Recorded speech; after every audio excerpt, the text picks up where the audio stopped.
Thank you. For some reason, I'm at the top of the screen and the banners of people wanting to come in are blocking my ability to mute and unmute. So I appreciate that. My name's Ian. I'm an alcoholic, and I love you, Jan. And I have a sobriety date, November 6, 2006.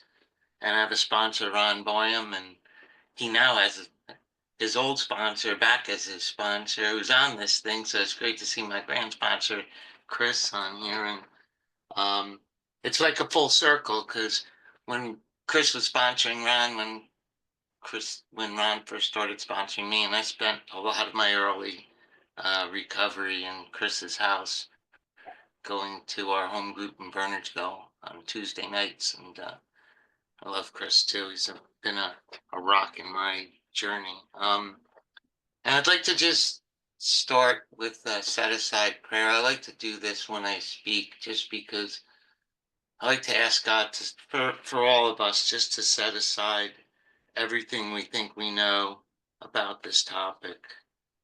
Um, and just simple as that, because so I can have an open mind and a new experience. And it just helps me remain teachable, that I just don't take the information that I know. And I'm I'm jacked up right now. I'm tired. I flew in from a 29-hour journey on Sunday night, only to find out last night I had to be in federal court in Philly this morning from Florida. And I flew up, went to Philly to court, and just got back here. And I also got to have dinner with my friend who's, he may be on this call, on this meeting right now, but we have a good friend who really needs our prayers. And anyway, I'm going to get on with this. This is, I want to thank the group or whatever, because this is probably going to be the last time I'm going to speak for a long time.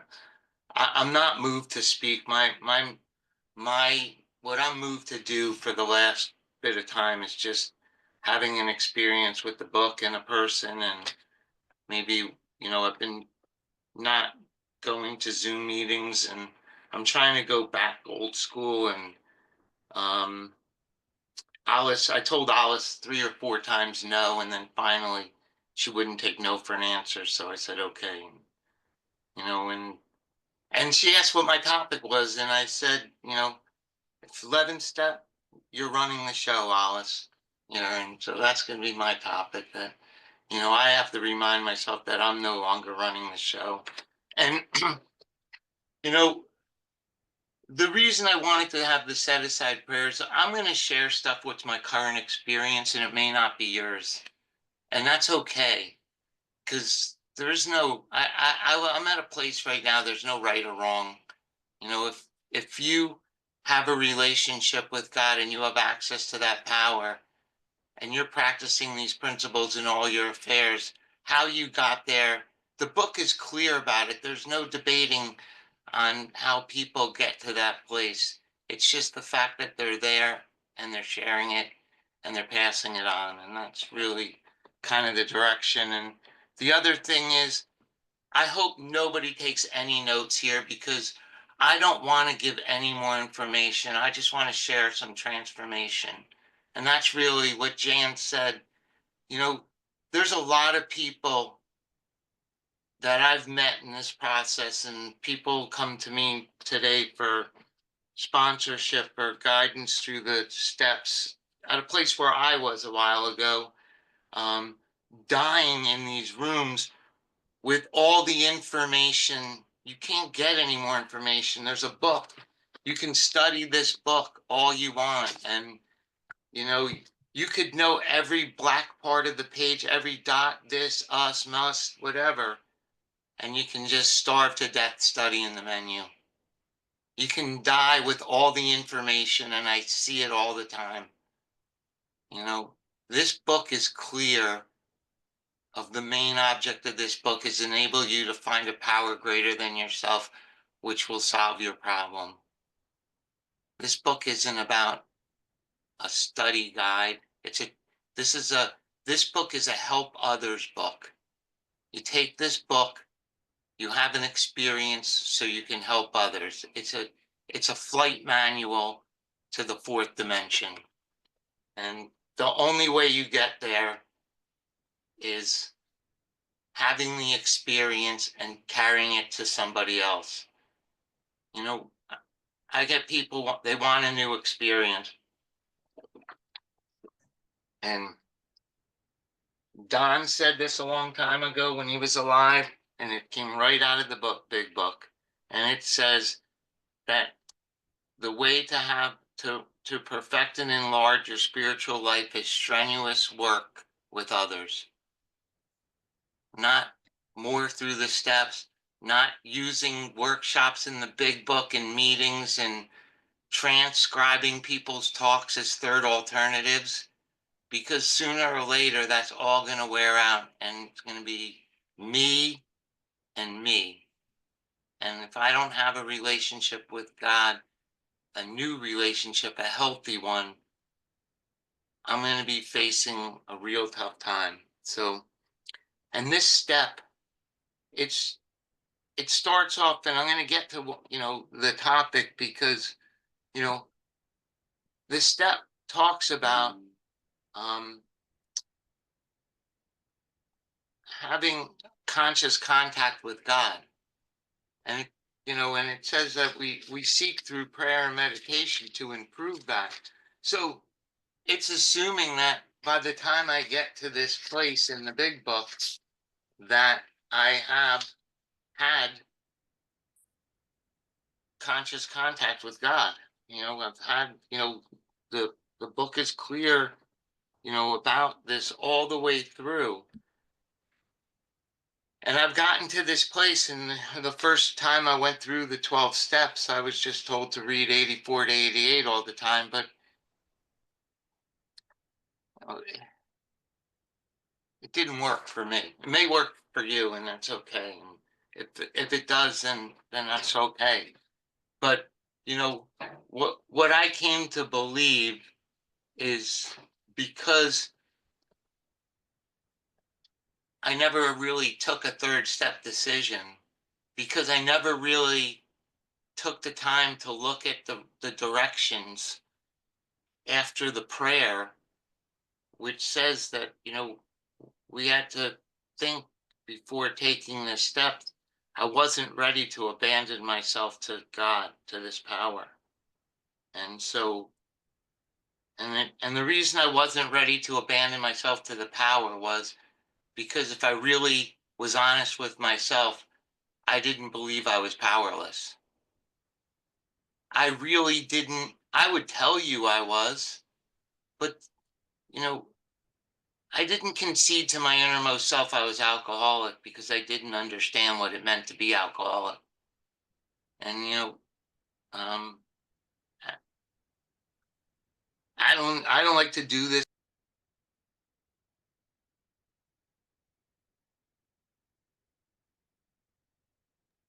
Ian, sorry, brother, you got muted.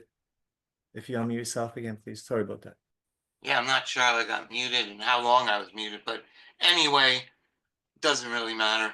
The point is that you know I prayed for guidance in this process, and like my who became my grand sponsor at that time, was on this meeting, um, took me around and basically showed me to pray for a teacher. And one day, one of his sponsees was speaking, and that's been my sponsor for almost 18 years now. And I'm grateful for him, because he taught me, he showed me what it meant to be alcoholic. He taught me, you know, that alcoholism was a lot broader than just the first half of the first step. That the spiritual malady is the driving force for the condition conducive for me to do something I don't want to do, to return me from sanity to insanity. And what's that have to do with the 11th step? It has a lot to do with it, because if I never see the truth there, I'm never going to really get to a place that I'm going to write and understand why I'm writing inventory. I'm never going to make the third step decision. I'm not going to tell somebody my whole life story in the fifth step. I don't even understand what the purpose of a fifth step is, you know, that I'm looking to have a new relationship with God. I didn't even know I had a relationship with God. Now I'm seeking a new one. And then, so I'm going to get to the sixth step and I'm not ready to change. So I said a 7-step prayer once and thought I did the 7th step, but I missed the line before the prayer. When ready. I missed that sentence because I really wasn't ready. I didn't know it. My truth was my truth until it wasn't. But if I'm not ready to change, you think I'm going to really go out and make proper amends? Am I going to follow the disciplines of 10 and 11? And what kind of message am I going to carry in 12? And so I went through and I had an experience probably 15 years ago that was profound. I had what Jan talked about, a profound alteration to my reaction in life. Because what's it look like to run the show? Well, I can tell you this, if there's anywhere in your life that you're not in a place of neutrality, if there's any person in your life that you're not in a place of neutrality, if there's any, these are all considerations. My job when I sponsor is just to give you considerations. I don't want to tell people what to do. I want them to find their own truth, find their own path. I want to put them on a path and bring them to the power and let them get their own access. I don't want them to have my experience. But I want to know if they're having a heavy going of life, right? I want to know if there's futility in their life. What's going on? Where are they not in a place of neutrality? Because, Ebby promised Bill that if he got into a relationship with this power, that it would solve all his problems. So here's a consideration right now about running the show. Which one of your problems do you currently have that doesn't fit in the word all? You know, what problems do you have that are not part of all your problems? Because in the 10th step, when we get here, I'll say exactly because I don't want to butcher this stuff. I used to know this stuff by heart, and I don't anymore because I'm trying not to. But if I'm gonna carry the vision of God's will into all of my activities, again, which activities don't fit in the word all? All's a powerful word, you know. But when I'm not that powerless, I can stretch all.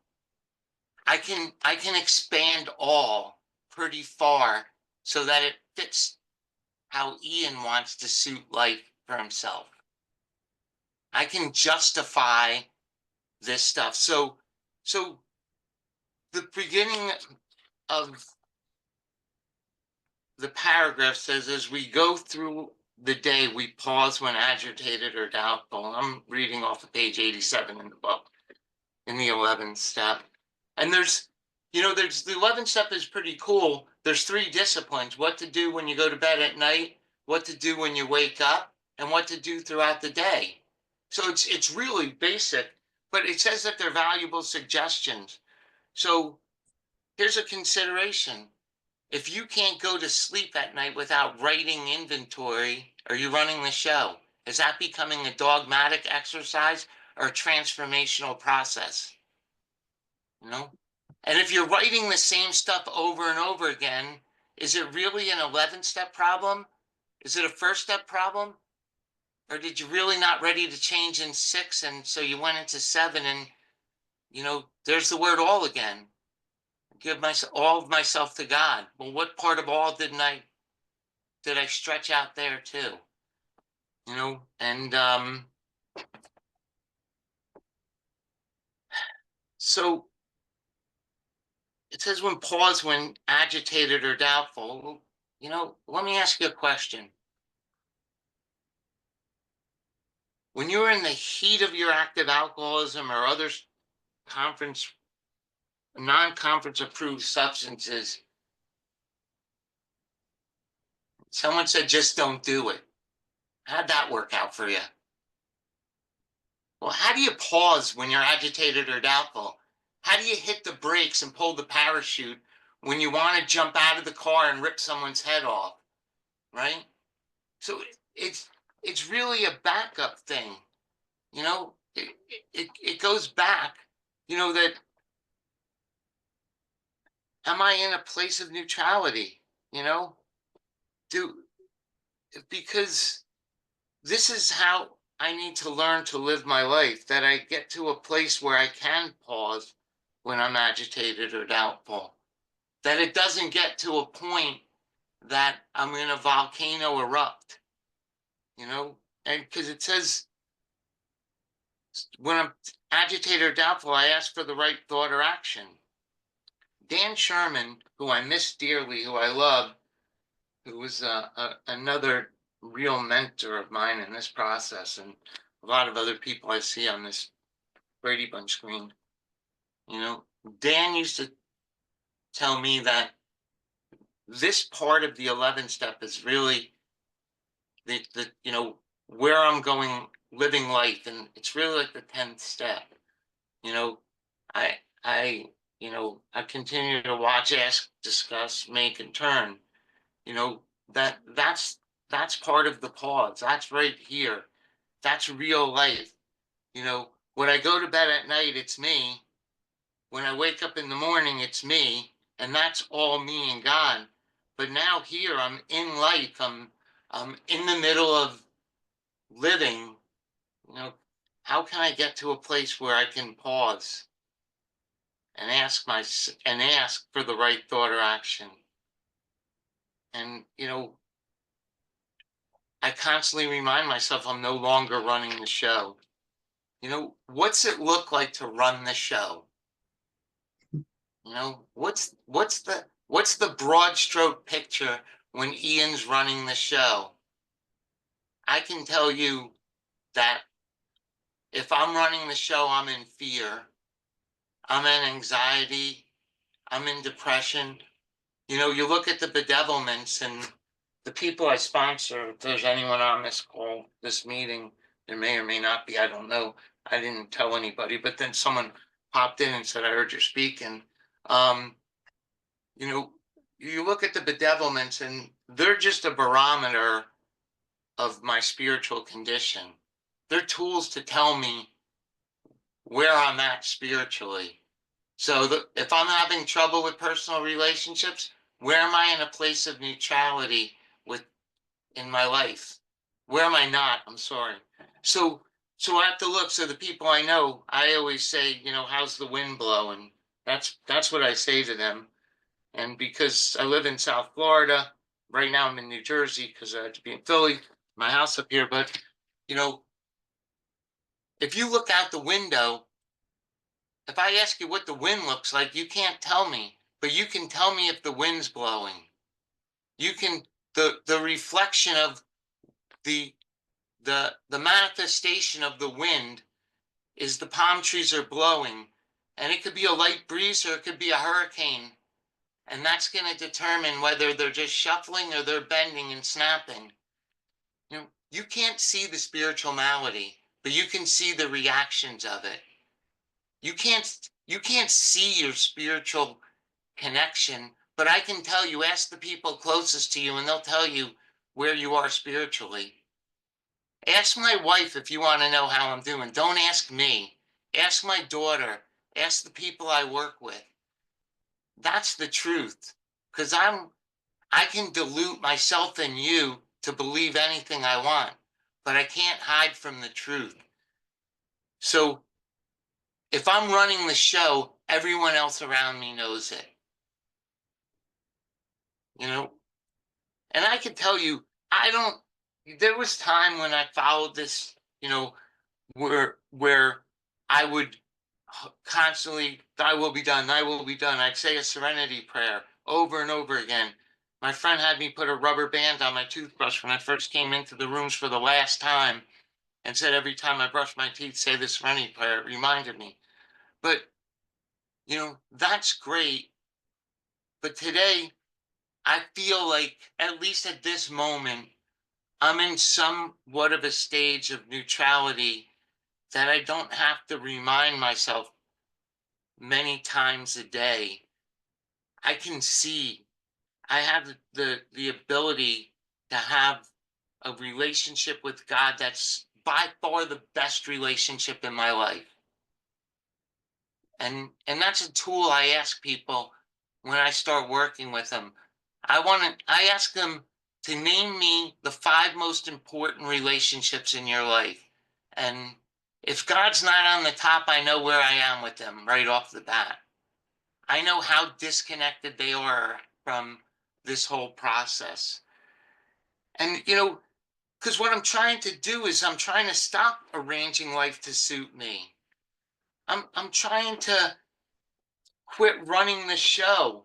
And because if I'm running the show, I'm not experiencing the conditions of my third step decision.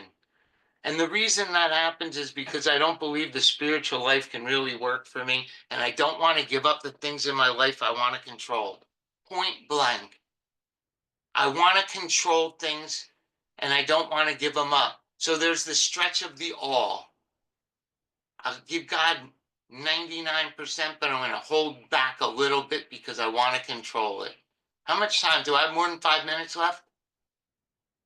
Okay, someone flash You me. have you have Just 8 minutes. all Well, right, perfect. I'll you 8 have minutes. like 15 minutes actually. No, no, I'm good. We're gonna get to I want to hear other people.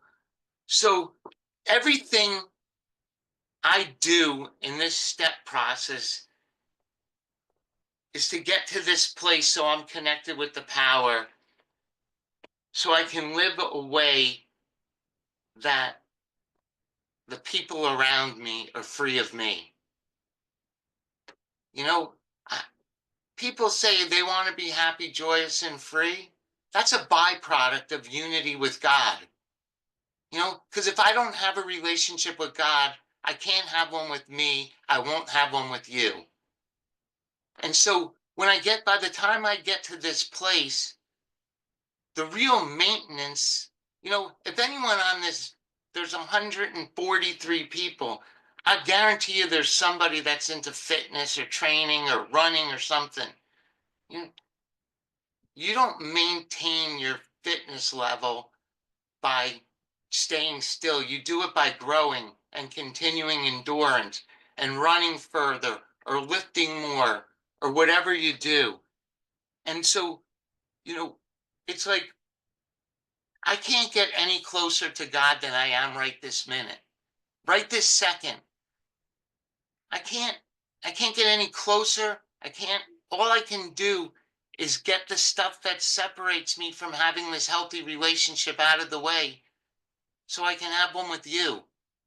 And so the steps are just about getting the reluctancies out of the way so I can have this relationship. So by the time I get to the 11th step and I have this experience, if I'm not taking people through in the 12th step, and really I go deeper through into to wives, the family afterwards, to employers, and a vision for you, because that's where the real juice is for me. These days, I find the real stuff in those chapters. That's what I can give. That's what I can give away. My experience in those chapters, practicing the principles in all my affairs. And I need to have a constant 10 and 11 step experience on a regular basis so I can keep myself on this guided beam to do that. But if I want to grow spiritually, it's after this point. I get to this point in the 11th step so I can have a real spiritual experience. The profound reaction in life for me is watching you change. The experience I have in the steps is watching you change. You know, I was told a long time ago, if you want to learn, teach. If you want, don't study, teach.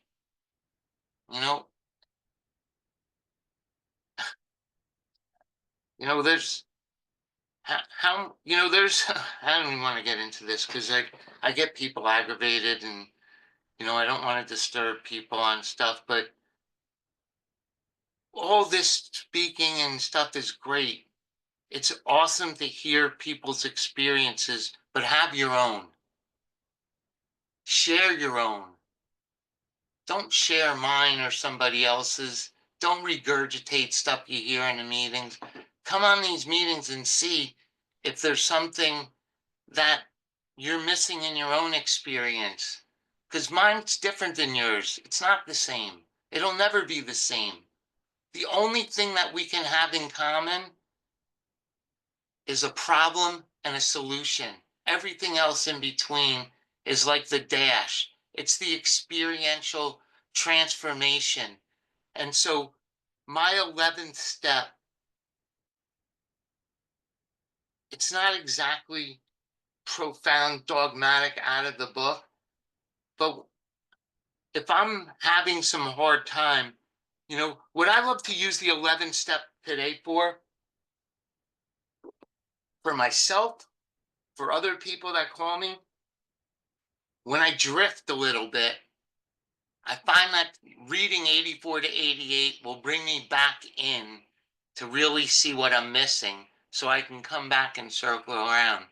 And I don't, if I call my sponsor and say, Ron, I want to go back through the steps, he's like, good, take someone. Like, he doesn't want to take me through the steps anymore. There's nothing he's going to know that's different. My fourth step isn't about the things I've done. It's about where I play God. My fourth step. So I'm not going to write new inventory, but I can have an experience reading yours. I can guide you to the power. I can light you up so that you can go get lit up and light other people up. So, I'll end with this, that in the at, there's a short paragraph in the 11th step. It says it works. It really does. It's a whole paragraph. And I think it's talking about the whole process that we get to this point, from complete despair and hopelessness to a place where I have a new friend, this deep down relationship with God, the best friend I could ever have, the problem solver, so that I can enjoy relationships with you and other people. So I don't have to tire to, I'm not in excitement, fear, anger, worry. You know, if I have the vision of God's will in all my affairs, why would I be worrying? I'm only worrying when I'm trying to run something, when I'm trying to control it and I can't do it. So I'll lob these considerations out to you one more time and take them for what they're worth.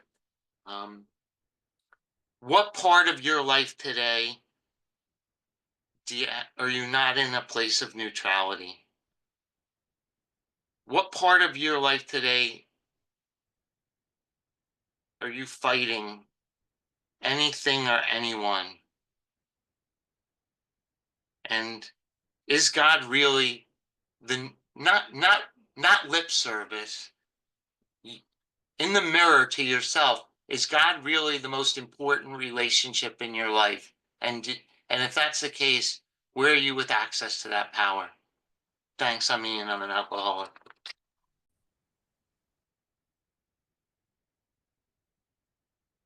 Hi, everyone. Surprised I don't see any hands up yet.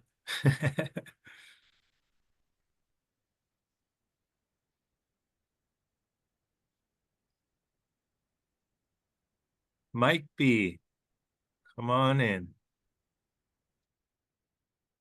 I will not be shy. Mike Alcoholic. Ian, I met you a couple years ago on this platform through Tyla, I believe. And you hit on something that my fiance and I were talking about at dinner tonight, and that's sharing on an experience that you've never had. And throughout this whole Zoom process, I absolutely love it.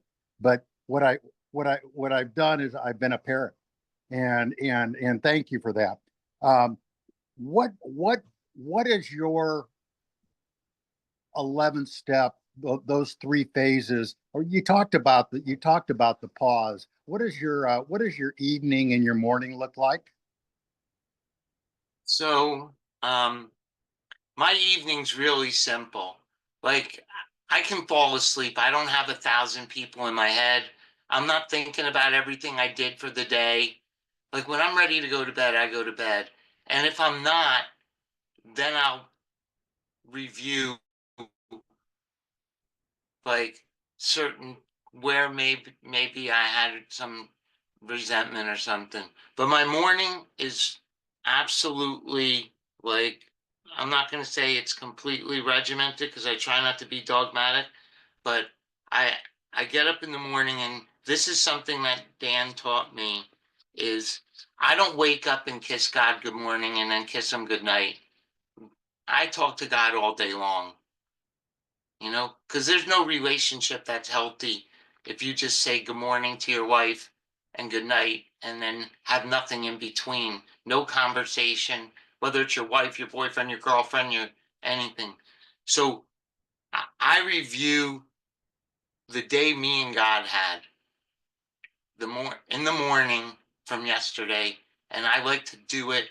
I like to go to bed and just go to bed. I don't want to think about the stuff that happened. When I'm ready to go to bed, I go down, I go down. But I pray and I meditate in the morning, and I get quiet, and I don't I I don't meditate for like hours, 5, 10 minutes. I get quiet. I like to sometimes do guided stuff. I'll read something. And then, like, I'm blessed that I live on the beach. So I like to go out by the beach, sit in the pool, and just soak and get quiet. And then I just say, God, let's go. And we just go. And, like, I don't like the relationship I have, I don't have to invite God with me. He's there. Like, I think I acknowledge God's presence all day long. It's kind of arrogant for me if I have to invite God somewhere. Like, I'm playing God, inviting God to come along. Hey God, I'm gonna invite you to come along with me for the ride for today. So I like to remind myself a lot that me and God are going. So that's what I got. Thanks so much, Ian. Sorry, I didn't realize I was unmuted. I was telling the dog to stop bugging my son eating. Calvin, come on in, brother. Hello, everyone. My name's Calvin, and I'm an alcoholic. And thank you, Calvin. Ian. Thank you, man. I mean, this is one of the most honest messages I heard in a long time. You touched my soul, bro. You touched me, man. You didn't stop checking the boxes. You went on and made a commitment to live with God. That's what I got out of this message. And that's a profound thing. And I like what I do. I'm an ex-drag racer, right? And I like when you said when you're disturbed and you mash the brakes and pull the parachute. How do you mash the brakes and pull the parachute when you're already disturbed? That was profound. And you said a lot of things. You said so many things actually that touched me and that was straight up honest and straight up. The connection with God is so profound once you move. I hate to say it, to another level of understanding. That's what it sounded like to me, to a whole nother level of understanding and surrender. A whole nother understanding and surrender. That's what I got out of your message tonight. When you let go all the way to the best of your ability, that's what I got out of your message, man. So, I can't even think. You said so many different things that touched me, man. And I'm not trying to blow smoke. I'm just telling the truth, what I heard tonight. Thank you, man. Thank you. Thank you, Calvin. Beautiful, man. Natalie, come on in. Hi everyone, I'm Natalie. I'm an alcoholic. Hey, Natalie. Always love hearing you, Ian. And the reason why it took me a while to get my hands up is because it's hard to come up with a question when you threw out so many like amazing considerations, and I'm here trying to like answer them for myself. So now I have to bring a question back to you. But I'm currently in the work again with a new guide, and like everything that you said is so aligned with where I am in my journey. Because like a year ago, I found my way. I found myself, and I promise I'm going to ask a question. I found myself actually running the show through how I was going through the work and through how I was taking people through the work. And I was so obsessed with the structure that like I was playing God almost. And today I'm learning to be more like dead to self and more surrendered. But my question is, one of the questions you asked is there anywhere in your life where you are not in a place of neutrality? And I am in the work again because there are still many areas in my life where I'm not in a place of neutrality. Can you give me an example of one area and how you move forward with that? And give you 100 at any time. But the truth is that they're short-lived. It's not long. I find it, and then I realize that, around this, where's my faith? Where's my truth? And it all boils down to, for me, that I have no control over anything, just how I show up and what I do. And so what when I'm in a place, what I need to ask myself is, what am I trying to control and what's my motive? Those are the two questions I like to ask myself. And then I can generally move right through it and get out of the way. That's Thank probably you. the best I could tell you. Thanks, Ian. Thanks, Natalie. Adam, come on in. Thank you. My name is Adam. I'm an alcoholic. Thank you, Ian, for your share.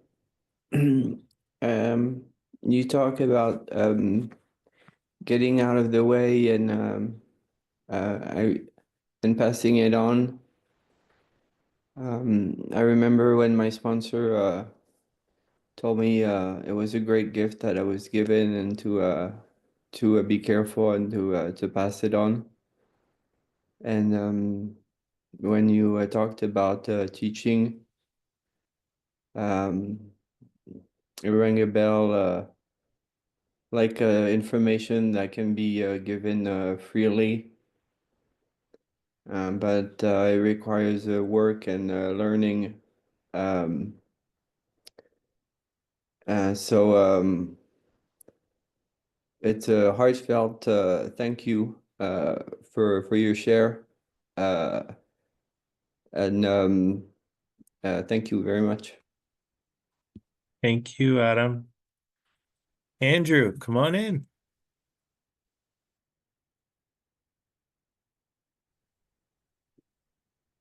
Oh, I'm unmuted. So many buttons in life. Alcoholic Andrew, grateful to be at Fellowship of the Spirit and very grateful to hear your message, Ian. I was the educational variety until this power, this flimsy reed being that I needed to be brought to my knees sober in absolute fear. This long dash, that's the biggest thing for me. Because I don't know what the day brings. I never understand where agitation or doubt come from, but I'm beginning to believe it's because I'm leaning towards an idea or perception in my head of running my life, because an old fear has not been properly taken care of by God.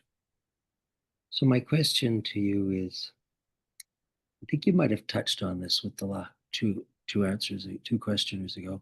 Shelf life of spiritual awakening. There's some famous people out there who had it all their lives, and I'm terrified to lose that. Can you answer me anything about shelf life or spiritual experience?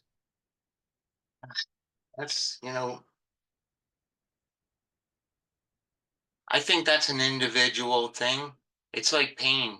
How do some people stick around for 30 minutes and some people for 30 years? Shelf life is God's grace. That's how I look at it. You know, your shelf life is the grace of God.